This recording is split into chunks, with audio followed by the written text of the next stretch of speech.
it's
All right, we're going to get started.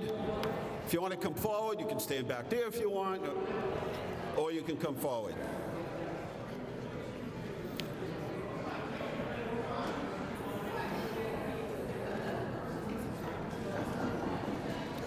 See, we need a big City Hall, City of Leominster reunion, so everybody can be in the same place at the same time chatting. Because we don't all work in the same buildings, and a lot of people that are retired, and we never get a chance to see each other, so this is a good opportunity. If there are any members of TEX, if there are any members of the current retirement board, would you come forward? Former members of the retirement board, would you come forward? TEX, enough of the grouchy face, come on up.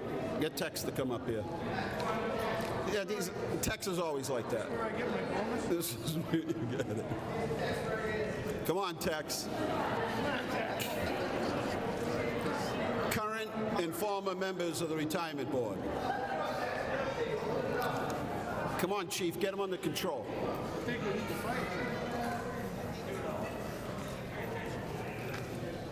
As Chief Thibodeau said to me once, just tell me wherever, I'll bring you anywhere you want.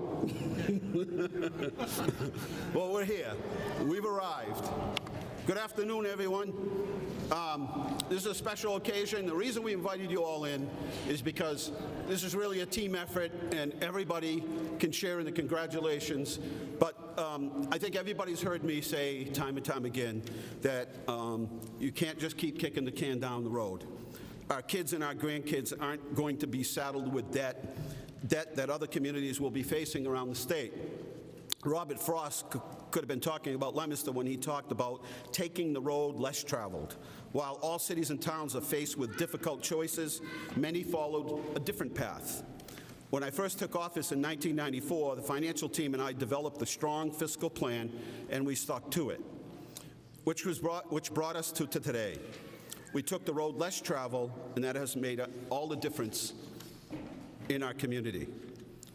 But it didn't mean deferred maintenance on our city buildings. It didn't mean not buying new equipment. It didn't mean that we didn't provide services to residents and businesses beyond expectations. Doesn't mean the team of city employees and school department employees didn't stop working harder. They did. We invested in our schools, over $90 million in new schools and renovations, and we've continued to meet and exceed our net school spending requirements. Our water and sewer receipts go directly back into improving the water and sewer systems. Grants and no or low interest loans have meant over $50 million in improvements to our water and sewer systems. Where some communities are just starting to comply with new regulations for their water and sewer systems, we are already done. We've paid over $100 million in cash for projects across departments and across the city. Our ability to pay cash for emergency vehicles, building upgrades, and other big-ticket items when other communities are borrowing has saved us millions of dollars in interest alone. We paid for projects in 10 years, not 20 and 30 like other municipalities. Just on Skyview School, this method of paying it off in 10 years saved the taxpayers $2.3 million. Thanks to good fiscal management, our bond rating has made an unheard rebound from the 1990s to #2 in the county. This allows the city to borrow at a low rate, like 1.0% to do the high school project, again, saving millions. And now for the big news.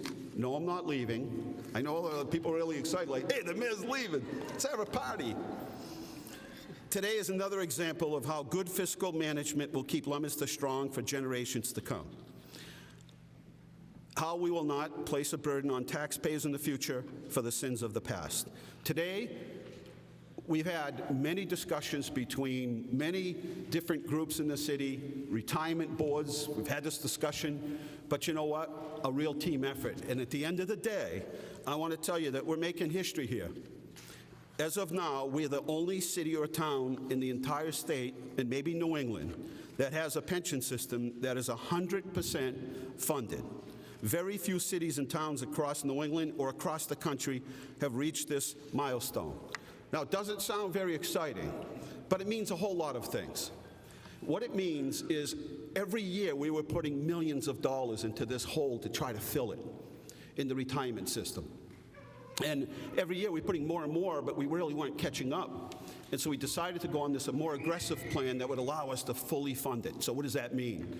It means instead of shifting all of these millions of dollars every year over to this corner, which we never saw, and it just went into this black hole, that becomes available funds for the city. We have to stay current. So what it means is we don't have to have these big sort of philosophical debates when it comes time to give a retired employee an increase in their pension. We don't have to have those arguments anymore. We don't have to have these conversations anymore. The system is now currently fully funded at 100%. And nobody's been able to do that. And so I read some of these things off to you because we're not a very wealthy community, but we managed to do all of these things, pay off the pension, keep taxes reasonable, build new schools, libraries, we're off to a police station, no debt exclusions, none of that. And this is really an example, not only, and I just got off the phone with somebody from the Department of Revenue that said, what? You guys did what? Because it doesn't happen. And we have a list here of other communities, and this is not at all to sort of poke at other communities. But this is to say, if we can do it, maybe we can help them. Maybe we've set the tone now for them to go back in their communities and do the same sort of thing. Because what it means is every single person that owns a house in Leominster was carrying, I don't know, John, how much would you say in debt were they carrying? Tens of thousands of dollars. Every single property in town was carrying this debt, and when you sold your house, you handed that debt to them. And if you're a business and you want to locate in Leominster, you want to buy a house in Leominster, know that when you do that, you will not have this other $10,000 to $12,000 debt set aside. That belongs to you now, and that's something you have to pay. Well, today, nobody has to pay that. That's like the equivalent of, and I try to sum it up because it's really sort of not interesting stuff, but let me just say it this way. Imagine you paid your house loan off, your second home mortgage off, and you paid all your student loans off for your kids. That's exactly what this is like. It's unheard of. And anyway, I want to give John a chance because we've had maybe differences of opinions on some of the retirement boards, but we've had clearly the hardest working, is that kind? We've had the best of the best on our retirement boards, and I don't want to ignore the fact, but I think you all understand the significance of this today. It means some really good things, and it means something for the taxpayer, because eventually the taxpayer is going to see the benefit of this. It's substantial. It's over $5 or $6 million that doesn't have to go to fill that black hole any longer. So, John, I know you want to recognize the members of the retirement board, current and former members. Sure. And yes, to answer Tex, if anybody doesn't know Tex, he was the acting police chief here, and he was been on the fire chief, I'm sorry, police chief too, but acting chief. But he was on the retirement board for a number of years, and when he heard about this at his last meeting, he said, "Where's the cake?" So just so you know, Tex, we got you a cake.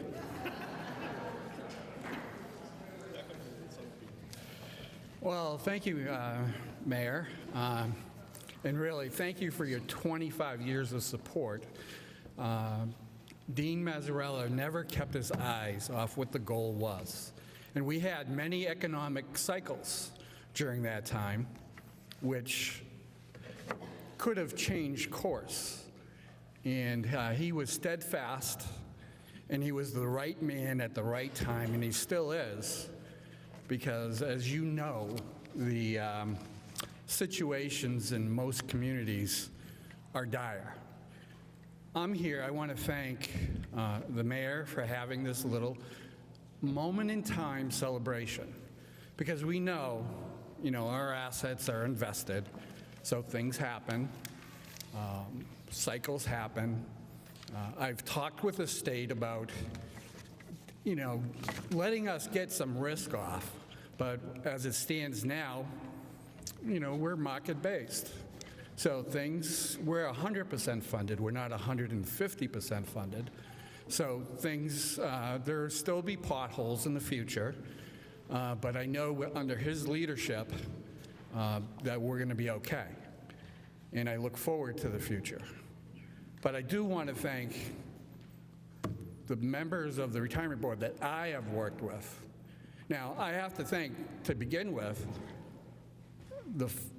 our forefathers who established the retirement system.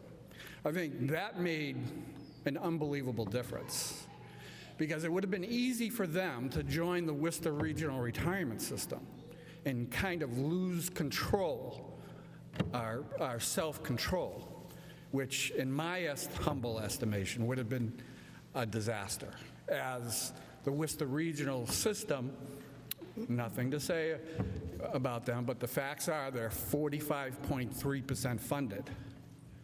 And the systems that are around here, you know, many are less than 50% funded, and their increases annually are 7, 8, 9, 10% each year. When your revenues are only growing 2%, it's a problem. So, you know, first and foremost, someone who I worked with, I didn't work on the board with, but he was the chairman of the board for 36 years, is John Tater. I think I can't leave his name out. Aldo Mazzarella, who couldn't be here today, who's still with us, was on the board for 52 years, from 1960 to 2012. Now, Aldo was the guy, you know, when I first started and we got hammered in the early 90s, you know, he'd just look at me and, with a sparkle in his eyes, reassuring me that, oh, this isn't the worst thing, this is an opportunity. And, you know, he was a KG veteran to ride out all the ups and downs of the economic cycles. John Piccone couldn't be here today. And just to reiterate how the retirement board is currently made of, I'm the ex officio member. I'm there as my appointment as city comptroller. There's a mayoral appointment who currently is David LaPlante, couldn't be here, and he's been on the board since 1996. I've been on the board since 1992.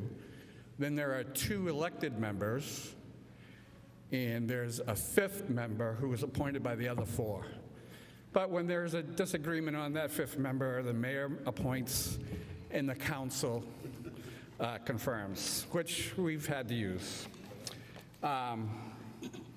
But I don't think he's here, but I talked with him yesterday. He sounded great. Peter Cascio, I would like to thank him. He served with me and John Tater and Aldo Mazzarella for quite a long time. He's the only one, I don't know what date he started, but he actually stayed on until 1997. Paul Doig from 1998 to 2014 for 16 years. Mark O'Donnell, who it seems like a lot more than 3 years he was on. God bless him. He went through a lot on his, from 2012 to 2015. And of course, William Tex Thibodeau. All right, Tex.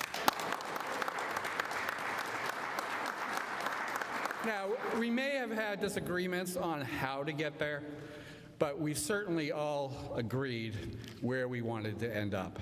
And where we wanted to end up, I think, benefits the taxpayers, retirees, active employees in the long run.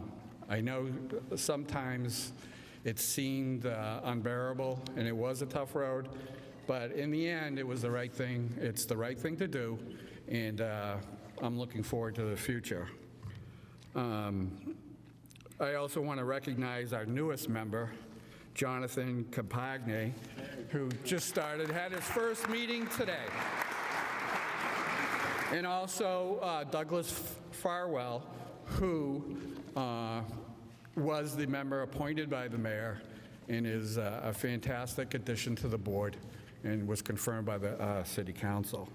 I mean, I would be remiss if I didn't thank, during this time, we're the board members, and you know, David and I do oversee in the administration, but Nancy Person served for 40 years as the board secretary, and she was incredible.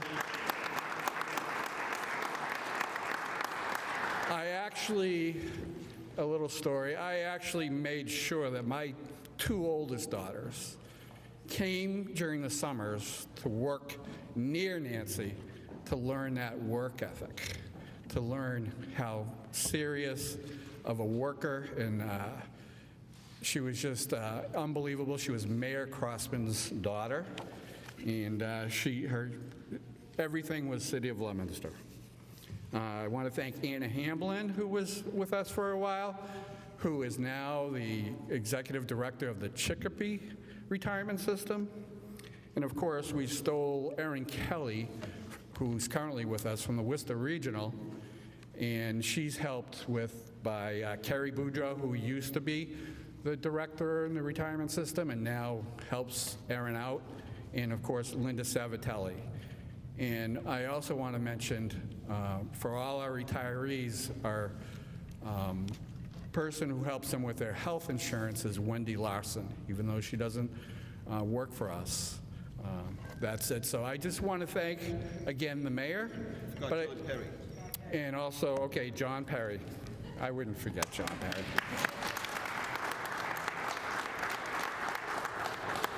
He was first elected in 2015. And he's going to be here. He's learning awfully fast, and we hope that he makes it a career. It's good to get young blood, and and I hope our board stays together for a long time, but we'll see what happens. So again, I want to thank the mayor, and I want to thank the taxpayers for the city of Leominster for paying for this. And I think the mayor understood, still understands, and I hope to educate people that this is the most cost-efficient way to deal with this issue. And therefore, it's also important and imperative that we be fiscally responsible in the area of OPEB. And I would also, as the mayor has stated, encourage and let it be known by businesses that are looking to relocate and to residents who want to relocate or buy into a community, come to Leominster, because you're not going to have that financial burden that is tens of thousands of dollars per capita in other communities. Okay, the first day you walk in, you have to realize you've got to pay that bill through either taxes or through less services for the future. And in Leominster, that's not the case.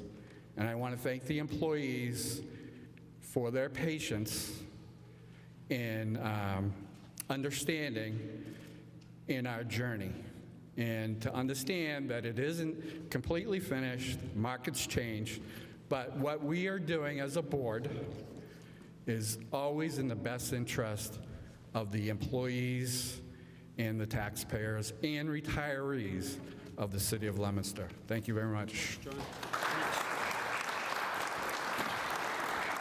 So now we'll do a little ceremonial thing. If the members of the city council want to come forward, Claire Frieder is here, Mark Bonanza, Jimmy Lanciani, you want to come forward? Other city councilors come forward. Our finance team, Bill Mitchell's here. I know David couldn't be here. Come forward, please. And we'll do a little ceremonial drop down here of the banner.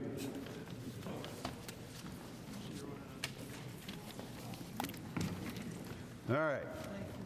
So come on to this side here. We're going to flip the banner and make it official. And again, I hope you understand the significance of this.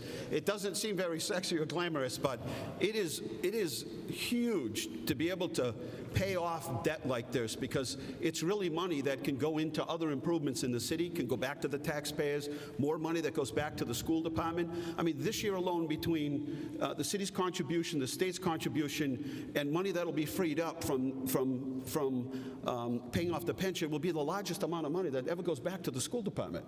I mean, that's how significant this is.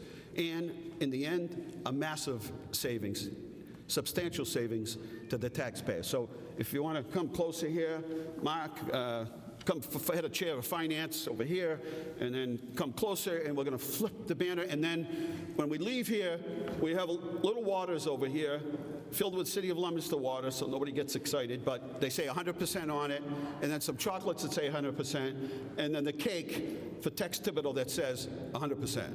So, ready? Somebody can flip. There you go. Doesn't get better than that. Another banner there. We flipped another one there. And we are 100%. And so we thank all of our employees, our active employees, retired employees. Our retired employees are still young and productive.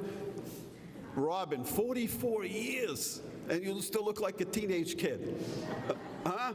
Not bad. So thank you all. Come up, grab some water, grab 100% chocolate, and have a piece of Tex cake. Thank you.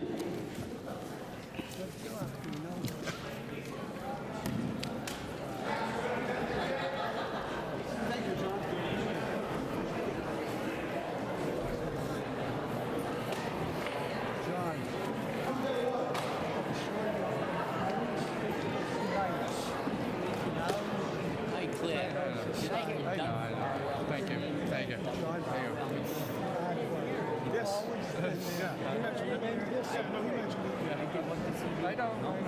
I believe me. That's what my job is. I don't think so. Good man.